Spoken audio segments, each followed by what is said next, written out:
And now to the bush race meeting that's developed into an outback institution. Brunette Downs in the Barkly Tablelands is the epicentre of AACO's sprawling northern beef empire. But for 1 week a year, the cattle make way for horses and a packed program of events that attracts thousands of competitors and visitors from across the country. Everything from racing to rodeos.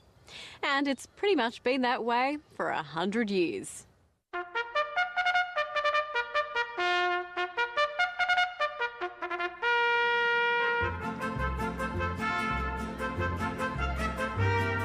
"100 years ago, when it started, there was a couple of managers got together, owners in those days, and started the race meeting over on Alexandria, or the Rankin River in those days, near the Rankin store. And they started a race, some plant horses thrown together to start up a social function.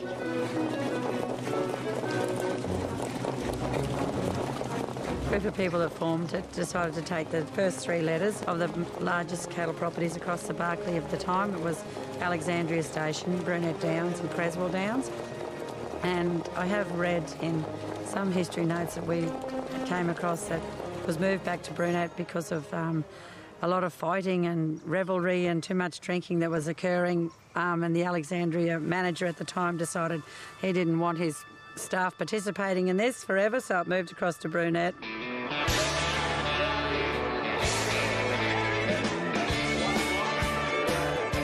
These days, wild horses couldn't keep ringers away. The full-on party atmosphere that so unnerved the old boss man from Alexandria Station is now the reason it draws visitors from all round the world to this part of the Barkly Tablelands. Whistle blows and the crowd explodes and them pick-up men are at your side. They tell you good ride, cowboy, good ride. For 51 weeks of the year, the cattle have the run of the place. But in the middle week of June, the population swells and it's peak hour on Brunette's dusty dirt roads. In an average year, the Brunette races attract some 400 or 500 people, mainly station workers from across the Barkly, all keen for some R&R, racing and rodeoing.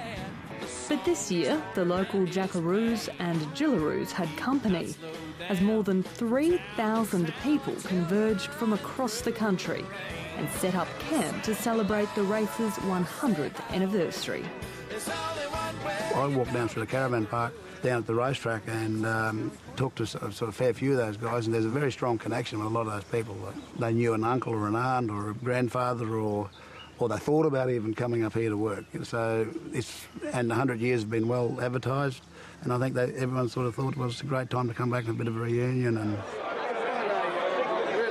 even though he's co-president of the race club, this is a chance for Henry Burke to have a bit of a breather too. His day job is manager of the sprawling 1.2 million hectare cattle station Brunette Downs, owned by Australia's biggest beef producer and second oldest company, the Australian Agricultural Company. Nearly 70,000 head of commercial cattle are run here, as well as a bull breeding herd of about 6,500 head that supplies stations around the Barkly. And with more than 50 staffers calling the station home too, Henry Burke has his hands full. Brunette in itself is a unique property. It's on the top of the tableland. All the water that generates from here runs out into our lake system. So we're in the centre of the station and it all flows out from there. So it's a unique property for those reasons, and the vastness of it, it's the size that you can make it to the economy of scale. It makes it what it is, I suppose. And history suggests it's always had more than its fair share of colourful characters.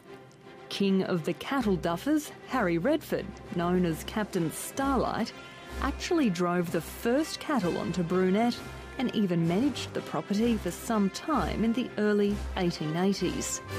The giant Texas-based King Ranch organisation owned it for a while before AACO bought the place just over 30 years ago.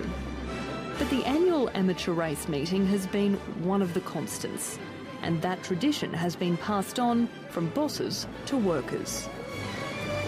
In places around the racetrack at the moment, there'll be 3 and 4 generations of people who have been engaged in AACO, whether it be at the ownership level, the stock trading level, whether it's been in the stock camps, the logistics of road freight, or windmill mechanics. And it's just a great pilgrimage of people who have come back to celebrate 100 years. Perfect weather and no wind. What else could you ask for on the Barkly? Welcome to Brunette. We'll just give you a brief look around the gardens and then around the other buildings. For any of you that have worked here before, if there's anything that you would like to know where it was, maybe I'll be able to help. We're happy to take you around for a look. Brunette Downs is to a stockman what a stint at Oxford is to a scholar. Generations of young men and women have seen the territory as the formidable frontier where they can truly test their mustering and muscle. I came here as a jackaroo at the beginning of 1962 and left here at the end of 1975. Came as a jackaroo, left as the manager. Hundreds of past employees returned to the homestead over the centenary weekend, all reminiscing about long, hard days spent on the wide, flat, open plains. Blokes like Sydney-sider Nick Campbell-Jones, who's well versed in why the races are an icon in these parts.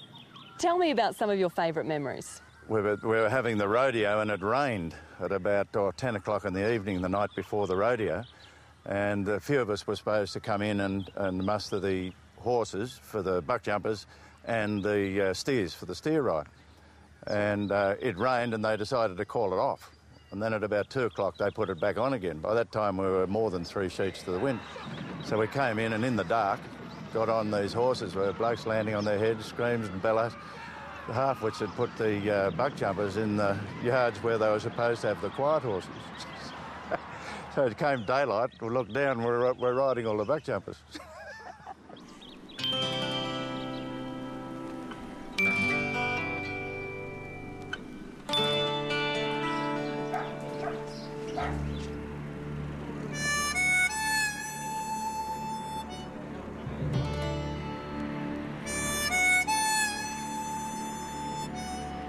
Maxi Priest is one of a special few that can say he's been coming to the Brunette race